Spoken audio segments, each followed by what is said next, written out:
ध्यान से देखो, अगर आप अशुद्ध रहे, शुद्ध नहीं हुए, तो आपसे उपयुक्त वस्तु पदार्थ छूट जाएंगे। जैसे कि अग्नि है, अग्नि शुद्ध करती है और आपको जलाएगी भी। और जैसे कि आप सो रहे हैं, आप निद्रा से आपको उठाने के लिए आपका प्रचार चला है, आप बेहोशी हैं, बेहोश आपको चिकित्सक ठीक कर रहा है, पर आप बेहोश रहने के वक्त आपने कुछ श्रेष्ठ ज्ञान भी तो खोया, आपने श्रेष्ठ सुख के पल भी तो खोए हैं, तो आपसे खोया भी तो गया है। आप निद्रा से जाग तो जाओगे, आप निद्रा में आप बच तो गए। आप मान लो आपको कुछ बेहोश कर देते हैं किसी वस्तु से, दर्द ना हो, तो आप उससे तो बच गए, पर आपने कुछ अच्छी चीज तो खोई है। स्थान पर अधिक दूषता है, इस स्थान पर अधिक आपका अहित हो सकता है, हानि हो सकती है। उस स्थान से बचाने के लिए बेहोश किया, अच्छा आपको बचाया, आपसे सुख भी तो आप उन्नति कर सकते थे। जब तक जिंदा थे, जब तक उस लड़ रहे थे, अब बेहोश है, तो अब आप में इतनी क्षमता नहीं रही, तो अब आप उपचार करेंगे, अब आपसे बाहरी रूप से उपचार करेंगे। जब तक आप जिंदा थे, प्राण रूप से उपचार कर रहे थे, तो अपनी चेतना को जीवित रखेगा वही देवता बनेगा। चेतना को जीवित रखना है।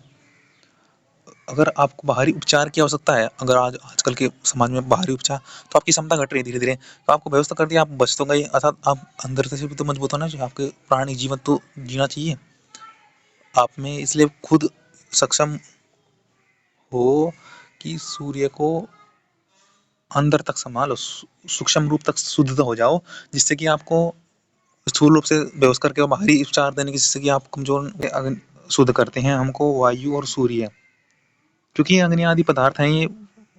अशुद्धता को दूर करने के लिए आपको पुनः निर्माण आपका चलेगा, आपका वो चलेगा उपचार पूर्ण रूप से, जैसे कि अग्नि से पुनः रूप से आपको क्रिया होकर के आपके एक तरह से निर्माण होगा आपका।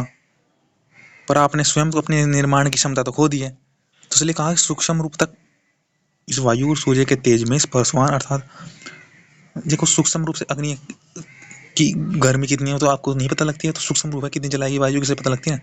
तो अगर आप इतने सक्षम हुए कि उसको वायु को अपनाया सूक्ष्म रूप से, तो फिर आपको स्थूल रूप से कमजोर होने की आवश्यकता नहीं है।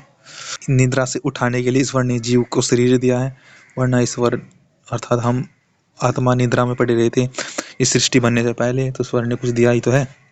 तो वही बात है, कुछ करोगे तो आपसे अग्नि और वायु मीडियम है एक तरह से, मीडियम। तो इसका उपयोग ले लो अंदर जाने तक, अंदर को जानने का, वरना बाहरी रूप से इसके ये तो बाहर और दोनों रूप से सक्षम है अंदर तक जाने के लिए। वायु तो स्थूल सूक्ष्म दोनों को महसूस कराते, तो सूक्ष्म को महसूस करो, वरना आप स्थूल को महसूस करते हुए आप अपनी सूक्ष्म रूपी क्षमता को खो दोगे, क्योंकि आप स्थूल इस वायु से स्थूल को ही देखते हो, स्थूल को ही जानते हो, पहचानते हो। आप सूक्ष्म को भी इस वायु से और सूर्य से ज्ञात करो, क्योंकि इस सूर्य और वायु के जो एक मीडियम है वह है अग्नि, जिससे कि ये दोनों से स्थूल और सूक्ष्म से कांटेक्ट करते हैं। देखो सूक्ष्म वस्तु में भी अग्नि है, जैसे कि लाइट में भी अग्नि है ना, करंट में, और इस रूप से, और स्थूल में अग्नि है बाहरी, उसमें भी तरह से अग्नि है। बाहर सूर्य रूप में है और स्थूल इलेक्ट्रिसिटी है, और उसमें अग्नि है सूक्ष्म रूप से। हर पत्तों में अग्नि है, और इस संसार रूपी अग्नि में ही जीव संसार चल रहा है। तो अग्नि के 3 प्रकार हैं, स्थूल, सूक्ष्म। तो आप इस सूक्ष्म को जाओ, वरना निद्रा में रहोगे, अन्यथा निद्रा में रहोगे। तो उदाहरण के आकाश में गमन करता हुआ, तो गमन चलते रहता है मीडियम एक तरह से अग्नि। तो आप सूक्ष्म में जाओ, पर स्वयं प्रकाशमान होने से आदि को निवारण कर अपने प्रकाश को प्रकाशता है, अपने आप प्रकाश बढ़ाता है। वैसे ही विद्वान लोग भी उत्तम शिक्षा के बल से सब मनुष्य धारण करके उनको धर्म में चलाया कर सब प्रकाश करें उनको भी। इसमें कि सूर्य में अलग ही भोर करता है और आनंद करता है, और शाम दिन ढलता जाता है, ऐसे ही हम एक तरह से अलग उत्साह हमारे मूड, इसलिए हमें जीवन से श्रेष्ठ गुण कर्म करने चाहिए। बसंत ऋतुओं से और वर्षा ऋतुओं में भी रात का प्रभाव पड़ता है कि जीवन में कैसा उन्नति का स्तर होगा, कि सूर्य को गंधर्व कहा गया है। और यह तरह से गान करता है कि हमारे अंतःकरणों में आ हमारी वाणी को सुआदु बना, मधुर इसलिए सूर्य को गंधर्व कहा गया, ईश्वर को उससे बड़ा गंधर्व, सोम आदि बातें हैं ये। और ये सोम इत्यादि छांदोग्य उपनिषद में हमारा घर पवित्र कर जाता है।